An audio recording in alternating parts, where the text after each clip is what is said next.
يا حامل القرآن قد خصك الرحمن بالفضل والتيجان. السلام عليكم ورحمة الله وبركاته. الحمد لله رب العالمين، والصلاة والسلام على رسوله الكريم وعلى آله وصحبه أجمعين، أما بعد. أعوذ بالله من الشيطان الرجيم. بسم الله الرحمن الرحيم.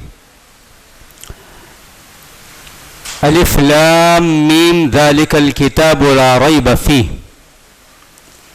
هدى للمتقين. وقال الله تبارك وتعالى: شهر رمضان الذي أنزل فيه القرآن هدى للناس وبينات من الهدى والفرقان. ہر قسم کی تعریف، توصیف، بڑائی، کبریائی، پاکیزگی، بزرگی اللہ سبحانہ و تعالیٰ کے لیے سزاوار اور زیبا ہے، جو ساری کائنات کا مالک، رازق، حاکم اور معبود برحق ہے، جس رب کریم نے ہماری اور آپ کی زندگی میں پھر سے یہ مبارک اور سعادتوں والا مہینہ نصیب فرمایا، برکتوں والی راتیں عطا فرمائی،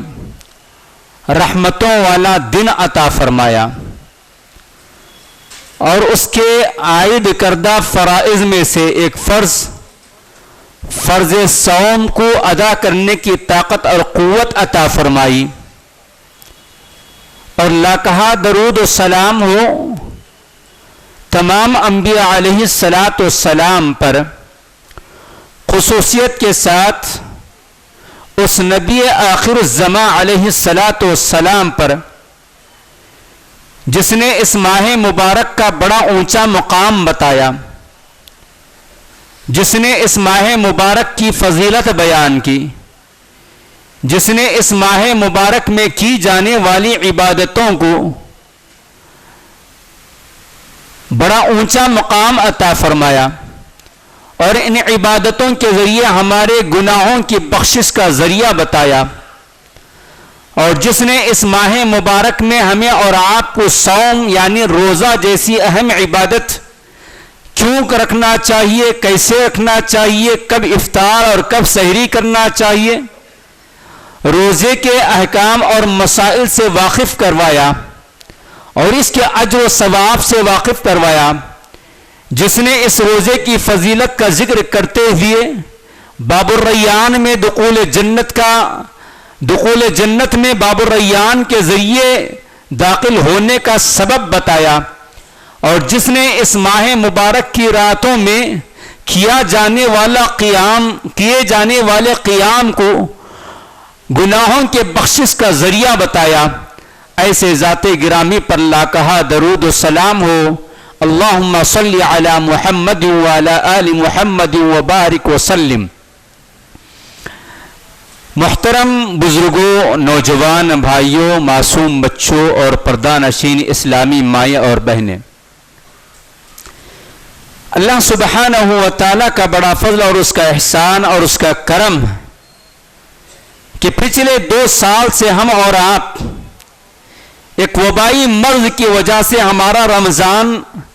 جیسے کچھ ہم اور آپ ہمیشہ گزارتے آئے ہیں گزار نہ پا سکے، جس نے ساری دنیا انسانیت کا نظام درہم برہم کر کے رکھ دیا تھا، نظام مساجد، نظام عبادات، نظام رمضان ساری چیزوں کو اپنے لپیٹ میں لے لیا تھا، اور ہمیں بڑی شکایت تھی، ہمیں بڑا غم ہو رہا تھا، ہم بڑے مایوس ہو رہے تھے گزشتہ 2 سالوں سے کہ رمضان کی جیسی عبادتیں اور جیسے کچھ ہم کو کرنا چاہیے نہیں کر پا رہے تھے، لیکن اللہ سبحانہ و تعالیٰ کا اس قدر احسان ہے کہ پھر سے دنیا کا نظام اپنے معمول پر آ گیا، پھر سے نظام مساجد معمول پر آ گیا، پھر سے نظام رمضان معمول پر آ گیا ہے، ہماری زندگیوں کے اندر سکونت اور طمانینت پھر سے آ چکی ہے، ڈر اور خوف کا ماحول ہمارے سروں سے ہٹ چکا ہے، تو ایسے موقع سے ہمیں اور آپ کو گزشتہ 2 سالوں میں ہم نے جو نہیں پایا ہے، گزشتہ 2 سالوں کا جو غم تھا ہمیں، گزشتہ 2 سالوں پر 2 سالوں کی جو مایوسی تھی ہمیں، ان سب چیزوں کو ختم کرتے ہوئے اس سے کہیں زیادہ پانے کا موقع آج کی اس پہلی رات سے شروع ہو چکا ہے۔ ہم اور آپ جانتے ہیں کہ ایک کامیاب تاجر جو ہوتا ہے وہ پچھلے دور میں اس سے جو کچھ نقصان ہوا ہوتا ہے وہ اس نقصان کو آنے والے دور میں، آنے والے دنوں میں اس نقصان کی بھرپائی کر لیتا ہے۔ تو اسی طرح ہم سے گزشتہ 2 سالوں میں جو کچھ نقصان ہوا ہے، اب موقع ہے ہمارے پاس کہ اس موقع سے فائدہ اٹھاتے ہوئے جو کچھ نقصان ہوا ہے اس نقصان کو ہم جو ہے بھرپائی کریں اور پورا فائدہ اٹھائیں۔ اللہ تبارک و تعالیٰ کا شکر اس ناحیے سے بھی ہمیں اور آپ کو ادا کرنا چاہیے کہ آج کا یہ پہلا دن، یہ پہلی تراویح، یہ رمضان کی پہلی رات، جس کو ساری دنیا کے انسان، ساری دنیا کے مومن اور ساری دنیا کے مسلمان مرد اور خواتین، مالدار اور غریب، عالم اور جاہل، بچہ، بوڑھا، جوان، ہر کوئی بڑی شدت کے ساتھ منتظر تھا اور انتظار کر رہا تھا، اور جب آ گیا ہے تو یہ ہمارا یہ علاقہ مسلم علاقہ کہلاتا ہے۔ آپ چند سیکنڈ کے لیے اگر باہر چلے جائیں گے تو ہم میں سے کتنے ہمارے کتنے مسلمان وہ بھائی ہیں جو آج کی اس رات سے بھی اور آج کے اس مہینے کی شروعات سے بھی اپنے آپ کو جو ہے غفلت میں ڈالے ہوئے ہیں۔ ہم ان کے ساتھ حسن ظن رکھیں گے، لیکن ہمیں جو کچھ نظارہ دیکھنے کو مل رہا ہے، جو ماحول مل رہا ہے، اس ماحول سے یہی نتیجہ اخذ کیا جا سکتا ہے کہ ایسے بابرکت مہینے کی شروعات میں بھی مسلمان جو ہے اپنے آپ کو رب کے دربار سے جوڑنے کے لیے تیار نہیں ہیں۔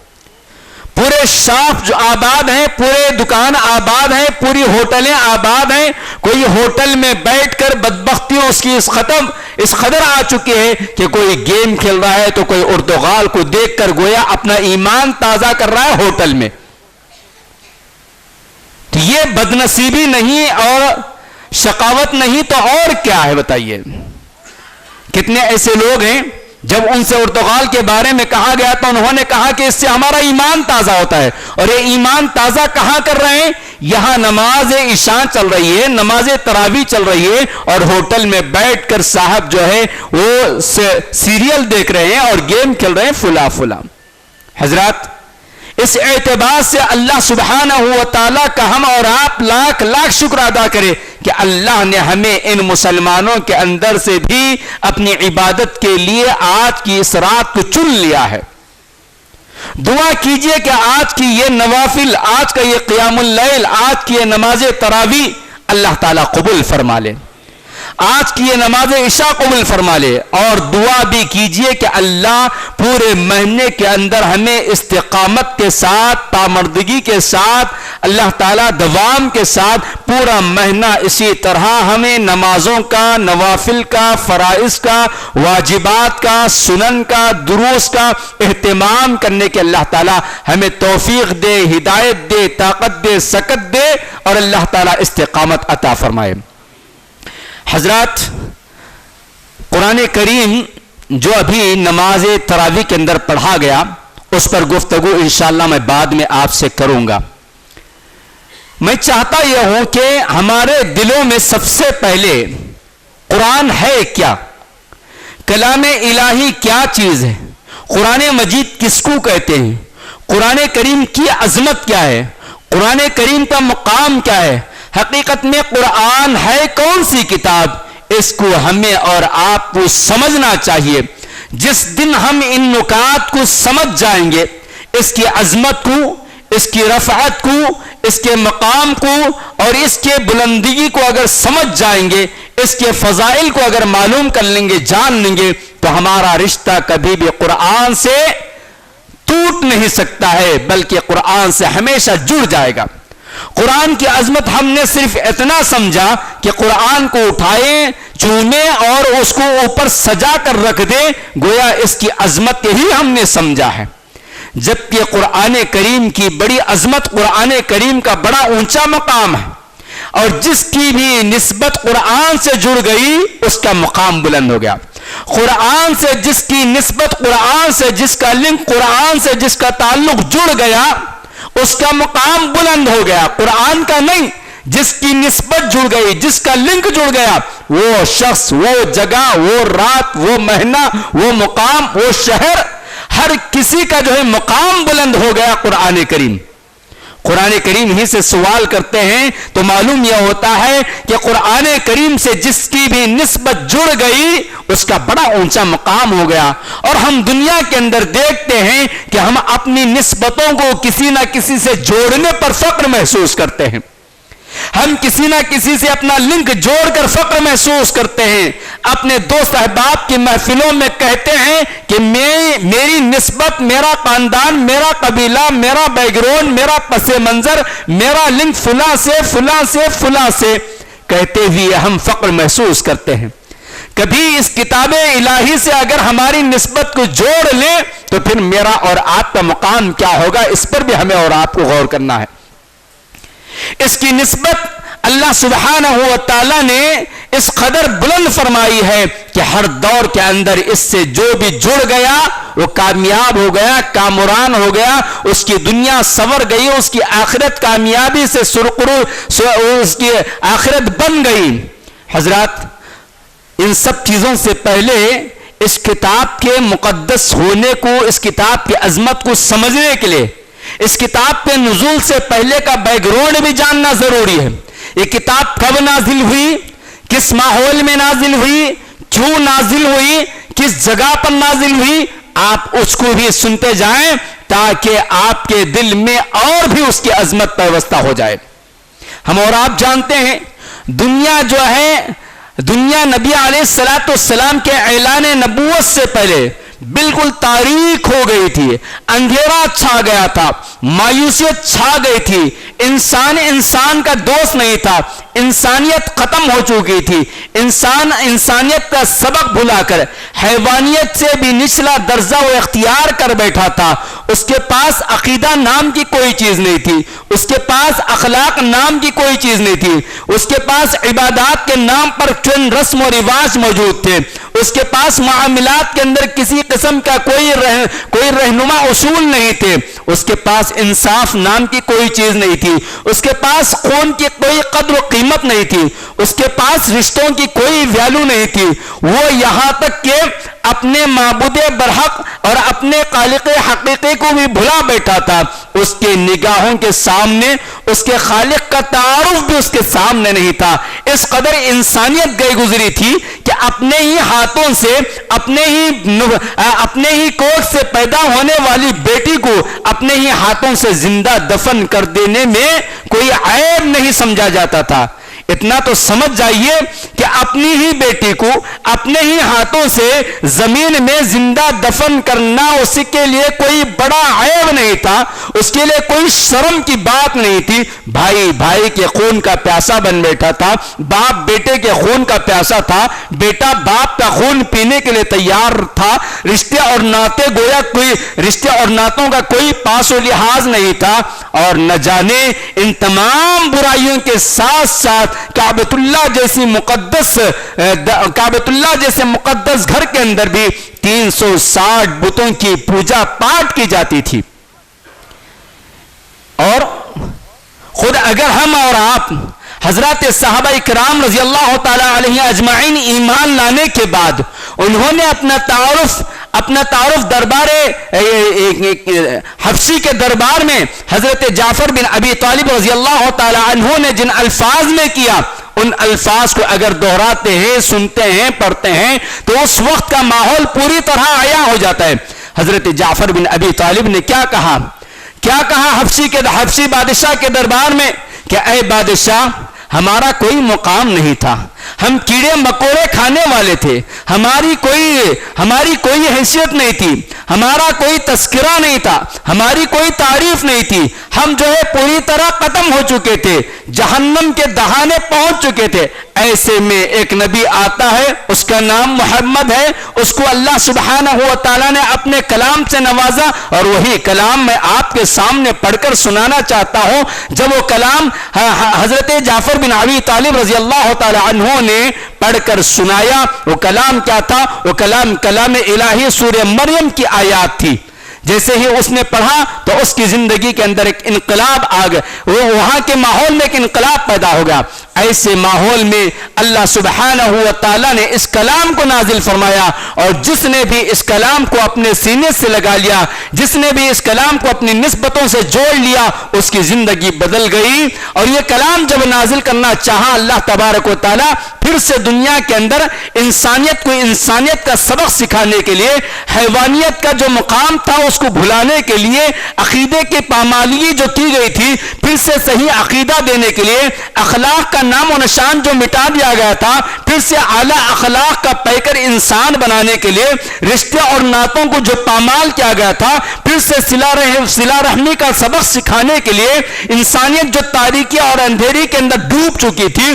پھر سے نور کی طرف لے آنے کے لیے، ظلمت کدے سے نکال کر روشنی کی جانب لے آنے کے لیے، انسانیت جو انسانیت کے خون کے پیاسے بن بیٹھی تھی پھر سے انہیں اخوت اور محبت اور مودت کا سبق سکھانے کے لیے جب اللہ سبحانہ و تعالیٰ نے فیصلہ کر لیا، تو اس فیصلے کے ساتھ ساتھ اللہ تبارک و تعالیٰ اپنے اس مقدس کتاب، آخری کتاب کو آخری رسول پر نازل فرمانا چاہا، تو اس رسول کا انتخاب بھی بڑا اونچے انداز میں فرمایا۔ وہ رسول جو ہے سید المرسلین ہے، امام الانبیاء ہے، رحمت للعالمین ہے، شافی محشر ہے، ساقی کوثر ہے، وہ نبیوں کا امام ہے، اور وہ نبیوں کا سردار ہی نہیں بلکہ ساری انسانیت کا سردار، اس کا انتخاب اللہ سبحانہ و تعالی نے فرمایا، اور اس نبی کو آخری نبی بتا دیا کہ اس کے بعد کوئی نبی آ نہیں سکتا، اس لیے کہ سب سے افضل ترین انسان ہے، اس لیے کہ سب سے اعلیٰ ترین نبی ہے،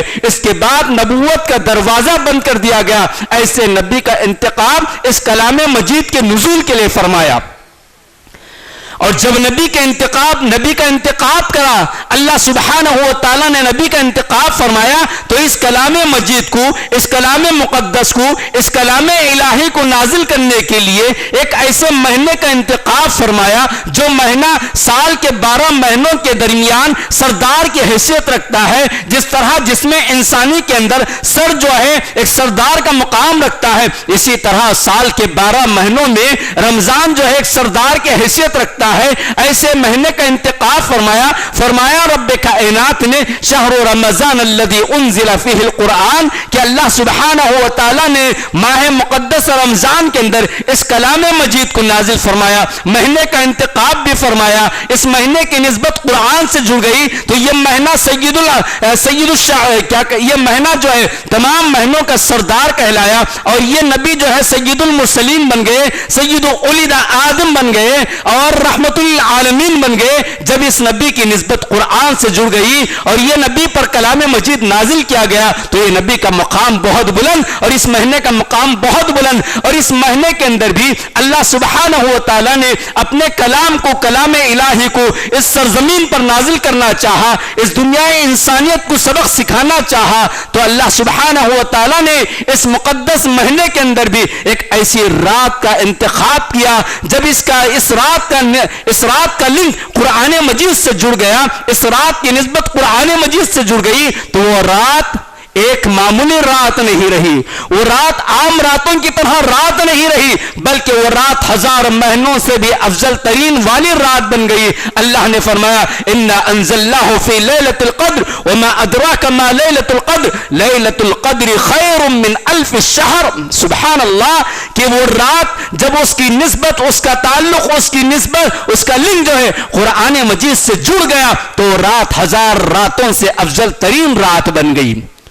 اور جب اس کلام کو دنیا انسانیت تک پہنچانے کا اللہ سبحانہ و تعالیٰ نے فیصلہ فرمایا، رسول کا انتخاب ہو گیا، مہینے کا انتخاب ہو گیا، رات کا انتخاب ہو گیا، اور جو فرشتہ لے کر آ رہا ہے وہ ایسے اس سے پہلے کے انبیاء کے پاس بھی اللہ سبحانہ و تعالیٰ نے اسی فرشتے کے ذریعے اپنے کلام کو، اپنی کتابوں کو نازل فرماتا رہا، لیکن اس مرتبہ جب قرآن مجید کے نزول کا معاملہ آیا تو اس فرشتے کا بڑا اچھے انداز میں تعارف فرمایا کہ وہ فرشتہ جو ہے ملائکہ کا سردار ہے، فرشتوں کا سردار ہے، وہ قوت والا ہے، ہے, امانت دار ہے, حفاظت کرنے کی طاقت اس کے پاس ہے, بڑی قوت والا ہے, اس کے اندر کسی قسم کی کمزوری نہیں ہے. اور جب اللہ سبحانہ و تعالی اس کلام مجید کو اس فرشتے کے ذریعے جو ملائکہ کا سردار ہے, جو فرشتوں کا سردار ہے, بڑا امانت دار ہے, بڑا طاقتور ہے, بڑا قوی ہے, اس کے ذریعے سید المرسلین کے سینے پر نازل فرمانا چاہا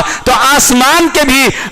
کی بھی بندش کروا دی شہاب ثاقب کے ذریعے. وہاں جب اس سے پہلے جو بھی کلام نازل ہوتا تھا یا جو بھی باتیں پہنچائی جاتی تھی تو کہیں نہ کہیں کسی نہ کسی طریقے سے چرا لی جاتی تھی. ان تمام چیزوں پر بھی اللہ سبحانہ و تعالی نے حد بندیاں لگا دی. اس کلام کی اس قدر اہمیت کہ رسول کا مقام بلند شہر کا, اور جس شہر میں اللہ سبحانہ و تعالی اس کلام کو نازل فرمایا وہ شہر بلد امین کہلایا. والتین والزیتون وطور سینین وہذا البلد الامین. جس شہر کے اندر اللہ تبارک و تعالی نے اپنے اس کلام کو, اپنی اس کتاب کو نازل فرمایا, وہ شہر جو ہے امانت والا, سکون والا, شانتی والا, آشتی والا بن گیا. اور اس کا تعارف بھی قرآن کریم کے اندر اللہ تبارک و تعالی نے دے دیا. گویا حقیقت میں کلام الہی کی نسبت جس کے ساتھ جڑ جاتی ہے وہ بڑا خوش نصیب ہو جاتا ہے. کلام الہی کا مقام بلند نہیں ہوتا ہے بلکہ ہمارا اپنا مقام بلند ہوتا ہے. اب فیصلہ مجھے اور آپ کو کرنا ہے کہ ہماری نسبتیں جو کلام مجید سے بالکل کمزور ہو چکی ہیں, کتاب الہی سے ہمارا رشتہ جو بالکل ختم کے دہانے پہنچ چکا ہے, اب اس کتاب سے ہمارا رشتہ کس قدر مضبوط ہونا چاہیے. آیا صرف یہ کلام الہی, کتاب الہی صرف رمضان میں پڑھی جانے والی کتاب ہے؟ کیا رمضان سے ہی اس کا تعلق جڑا ہوا ہے؟ تو کیا رمضان ہی ہم پڑھتے رہیں گے؟ کسی سے بھی عام طور پر سوال کر لیا جائے, قرآن پڑھا ہے؟ ہاں پڑھا ہے. کب پڑھا ہے؟ رمضان میں پڑھا ہے. کتنا؟ ایک مرتبہ پڑھا ہے. پھر اس کے بعد رمضان آنے تک گویا وہ کتاب اٹھا کر الماری میں سجا کر رکھی جانے والی کتاب سمجھی جا رہی ہے. گویا صرف رمضان تو رمضان پڑھی جانے والی کتاب سمجھی جا رہی ہے. ایسا نہیں, بلکہ یہ کلام الہی روزانہ انسانیت کو تر و تازگی عطا کرنے والا کلام, روزانہ اس کے ایمان کو تصدیق کرنے والا کلام. یہ کلام الہی روزانہ انسانی زندگی کے اندر انقلاب برپا کرنے والا کلام ہے. روزانہ جو اس سے جڑ جاتا ہے اس کو وہ رب سے جڑ جاتا ہے. حقیقت میں ایک اور بات میں ایک باریک نقطے کی جانب آپ کی توجہ مبذول کرانا چاہتا ہوں, وہ یہ کلام الہی کیا ہے؟ یہ چاند, یہ سورج, یہ پہاڑ, یہ سمندر, یہ اللہ تبارک و تعالیٰ کا عرش, اللہ تبارک و تعالیٰ کی کرسی, اللہ تبارک و تعالیٰ کی بنائی جتنی بڑی کائنات ہے, یہ ساری کی ساری کائنات, یہ سارے کے سارے اشیاء مخلوق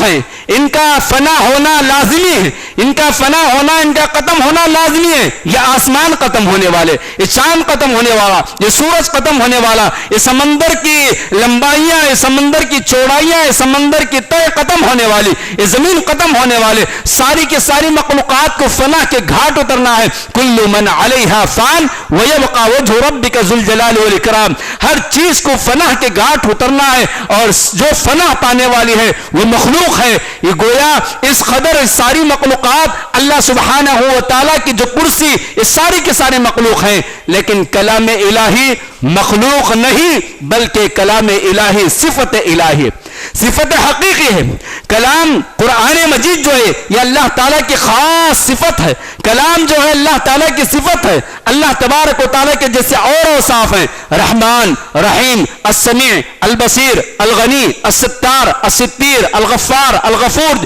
جیسے یہ مختلف صفتیں ہیں اسی طرح یہ صفت جو ہے الکلام کی صفت, یہ اللہ تبارک و تعالیٰ کی حقیقی صفت ہے. یہ صفت کبھی ختم نہیں ہونے والی صفت ہے. جیسے رحمان کی رحمانیت ختم نہیں ہو سکتی ہے, غفار کی غفاریت ختم نہیں ہو سکتی ہے, تواب کی توابیت ختم نہیں ہو سکتی ہے, ستار کی ستاریت ختم نہیں ہو سکتی ہے, رزاق کی رزاقیت کبھی ختم نہیں ہو سکتی ہے. اسی طرح یہ اللہ سبحانہ و تعالیٰ کا کلام کبھی ختم نہیں ہونے والا کلام ہے. ایسی صفت حقیقی ہمارے اور آپ کے درمیان موجود ہے. حضرات, در حقیقت کلام الہی ہے کیا؟ کلام الہی ایک کلام معجزہ ہے. کلام الہی ایک کلام معجزہ ہے، کلام الہی کلام رحمت، کلام الہی کلام ہدایت، کلام الہی کلام برکت، کلام الہی کلام رحمت، کلام الہی کلام تکریم ہے، کلام الہی کلام محترم ہے، کلام الہی کلام بشارت ہے، کلام الہی اس کے ماننے والوں کے لیے کلام تبشیر ہے، کلام الہی اس کے نہ ماننے والے، اس کے نافرمانوں کے لیے کلام تعذیب ہے، کلام تکفیر، کلام الہی جو ہے اپنے ماننے والوں کے لیے بشارتیں سناتا ہے، کلام الہی کلام فوز و فلاح ہے، کلام الہی انسانیت کے کلام معراج ہے، کلام الہی حقیقت میں کلام تاثیر ہے، کلام الہی کلام ہدایت ہے، جس نے بھی اس کو اپنایا وہ ہدایت یافتہ ہو گیا، جس نے بھی اس کو پڑھا، جس نے بھی اس کو سمجھا وہ کامیاب ہو گیا۔ کلام الہی کلام تدبر ہے، کلام الہی کلام تفکر ہے، کلام الہی کلام تعلم ہے، کلام الہی کلام تدریس ہے، کلام الہی کلام دعوت فکر و عمل ہے، کلام الہی انسانیت کی کامیابی اور کامرانی کا ذریعہ ہے، کلام الہی دخول جنت کا، کلام الہی کلام دخول جنت ہے، کلام الہی دخول جنت سے، دخول جہنم سے بچانے کا ذریعہ ہے، کلام الہی انسانیت کی روحوں کو پالدگی، انسانیت کی روحوں کو تازگی بخشنے والا کلام ہے، کلام الہی کبھی ختم ہونے والا نہیں، کلام الہی کلام محفوظ ہے، انا نحن نزلنا الذکر وانا له لحافظون، کلام الہی انسانوں کی تاریخ پر مشتمل کلام تاریخ ہے، اقوام عالم کی تاریخ یہ بیان کرتا ہے، کلام الہی کلام قصص و عبر ہے، اقوام عالم کے قصے اور واقعات بیان کرتا ہے، کلام الہی اقوام آنے والی مصیبتیں اور اقوام عالم پر آنے والے عذابات کا ذکر کرتے ہوئے ہمیں اور آپ کو جو ہے ان سے عبرت حاصل کرنے کے لیے کلام موجود ہے۔ ایسے کلام کی عظمت ہمارے دلوں میں جاگزی ہونا چاہیے۔ کلام الہی کلام شفا ہے، کلام الہی کلام ذکر ہے، کلام الہی کلام کتاب ہے، کلام الہی جو ہے ہماری اور آپ کی روحوں کو تازگی بخشنے والا کلام ہے۔ ایسے کلام سے ہمارا اور آپ کا رشتہ جڑ جانا چاہیے۔ انشاءاللہ العزیز اگر اللہ تعالیٰ نے ہمیں اور آپ کو حیات مستعار جو چل رہی ہے اگر یہ باقی رکھا تو آگے کی محفلوں میں، آگے کے دروس میں کلام الہی کے اور چند نکات میں آپ کے سامنے پیش کرتے ہوئے اس کے بعد پھر سے انشاءاللہ قرآن کے جو پارے یہاں پڑھے جاتے ہیں اس کے نکات میں آپ کے سامنے پیش کروں گا، کیونکہ قرآن کریم کا نہ خلاصہ پیش کیا جا سکتا ہے نہ قرآن کریم کی تلخیص پیش کی جا سکتی ہے، کیونکہ اس کا ہر لفظ جو ہے کلام الہی کلام عجر ہے۔ کلام الہی کا ایک ایک حرف جو ہے گویا پڑھنے والے، سننے والے، سنانے والے اور اس طرح کے محفلوں میں کلام الہی جو ہے کلام ماجور ہے، کلام عجر دینے والا کلام ہے۔ یہاں فرشتے جو ہے اپنے پر بٹھا کر ہمارے لیے دعائیں مغفرت کرتے ہیں۔ ایسی محفلوں میں ہمیں اور آپ کو کلام الہی کی عظمت کو جاننا چاہیے۔ اللہ سبحانہ و تعالیٰ سے دعا کرتے ہیں کہ اللہ تبارک و تعالی ہم سب کو جو ہے اس کے کلام سے اپنی نسبتوں کو جوڑنے، اس کے کلام سے اپنے مقام کو بلند کرنے، اس کے کلام سے اپنی زندگیوں میں روحانیت پیدا کرنے، اس کے کلام سے اپنے مردہ دلوں کو پھر سے دوبارہ زندگی عطا کرنے، اس کے کلام کے ذریعے ہمیں عبرت حاصل کرنے، اس کے کلام کے ذریعے اپنی اولاد کی تعلیم و تربیت کرنے اللہ اس کے کلام کے ذریعے ہمیں اقوام عالم کے اندر استقامت حاصل کرنے، اس کے کلام کے ذریعے ہمیں ہدایت حاصل کرنے، اس کے کلام کے ذریعے برکت حاصل کرنے، اس کے کلام کے ذریعے ہدایت حاصل کرنے، اس کے کلام کے ذریعے رحمت حاصل کرنے، اس کے کلام کے ذریعے تاثیر حاصل کرنے، اس کے کلام کے ذریعے تکریم حاصل کرنے، اس کے کلام کے ذریعے شرف حاصل کرنے، اس کے کلام کے ذریعے تفضیل حاصل کرنے کا اللہ سبحانہ و تعالی موقع اور توفیق عطا فرمائے۔ اللہ تبارک و تعالی ہماری عبادتوں کو قبول فرمائے۔ اللہ تبارک و تعالی ہم میں جو کمزور یا بیمار ہیں اے اللہ انہیں شفا کاملہ عاجلہ عطا فرما، تاکہ صبح سے روزوں کا وقت شروع ہو رہا ہے اے اللہ وہ روزہ جیسی اہم عبادت وہ بھی رکھ سکے اور ہم بھی رکھ سکے۔ اے اللہ ہم سب کے لیے غیب سے آپ انتظام فرما دیجئے۔ اے اللہ ہماری دعاؤں کو قبول فرمائیے۔ رمضان کے اس مقدس مہینے میں جہاں آج ہم قدم رکھ چکے ہیں اللہ ہمارے قدموں کے اندر ثابت قدمی عطا فرمائیے، ثبات عطا فرمائیے، توفیق عطا فرمائیے، ہمت عطا فرمائیے، حوصلہ عطا فرمائیے، ہماری دعاؤں کو قبول فرمائیے۔ اے اللہ ہمیں قرآن مجید مجید کا ترجمہ پڑھنے، قرآن مجید کو سمجھنے، قرآن مجید پر غور کرنے، قرآن مجید پر تدبر کرنے، قرآن مجید پر عمل کرنے والا بنا دیجئے۔ اللہ ہمارے ہاتھ میں قرآن مجید تھامنے والا بنا دیجئے۔ اللہ گھروں کے تاب قانون سے نکال کر ہمارے اپنے ہاتھوں میں قرآن کو لے کر روزانہ تلاوت کرنے والا بنا دیجئے۔ اللہ تیرے ذکر کو ہمیشہ ہماری زبانوں پر جاری اور ساری فرما دے۔ اللہ یہ تیرا کلام تیرے فرمان کے مطابق شفا ہے۔ اللہ ہماری جسمانی بیماریاں، ہماری روحانی بیماریوں کو شفا کاملہ عاجلہ عطا فرما۔ اللہ اس کلام سے ہماری اولاد کی زندگیوں کو منور فرما دے۔ اللہ اس کلام سے ہمارے گھروں کے اندر برکتیں عطا فرما دے۔ اللہ اس کلام کے ذریعے ہمارے کاروبار میں، ہماری تجارتوں میں خیر و برکت عطا فرما دے۔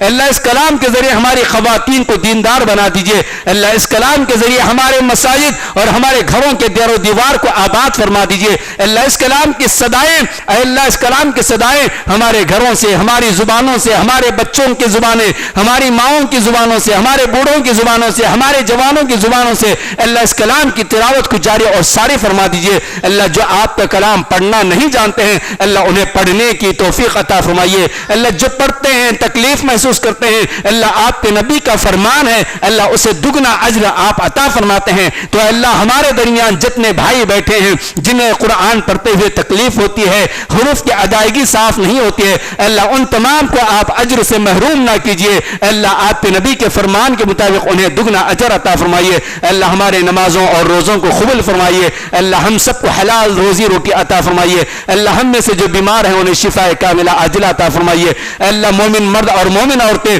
جہاں جہاں بیماریوں کی وجہ سے پریشان حال ہیں اللہ ان کی پریشانیوں کو دور فرما دیجئے۔ اللہ ہم پر رحم اور کرم فرما دیجئے۔ اللہ سارا رمضان آپ کی رحمتیں اور برکتوں کے ہم طلبگار ہیں۔ اللہ ہم آپ سے بھیک مانگتے ہیں اللہ آپ ہماری بھیک کو قبول فرما دیجئے۔ اللہ مانگنا نہیں آتا ہے پھر بھی ہم مانگ رہے ہیں اللہ ہم آپ کے بندے ہیں۔ اللہ ہم آپ کے دربار کو چھوڑ کر کہیں نہیں جاتے ہیں۔ اللہ آپ ہی ہماری مرادیں، ہماری نظریں، ہماری منتیں پوری کرنے والے ہیں۔ اللہ آپ ہماری دعاؤں کو قبول فرمائیے۔ آمین۔ ربنا تقبل منا انك انت السميع العليم وتب علينا انك انت التواب الرحيم۔ سبحان ربك رب العزة عما يصفون وسلام على المرسلين والحمد لله رب العالمين۔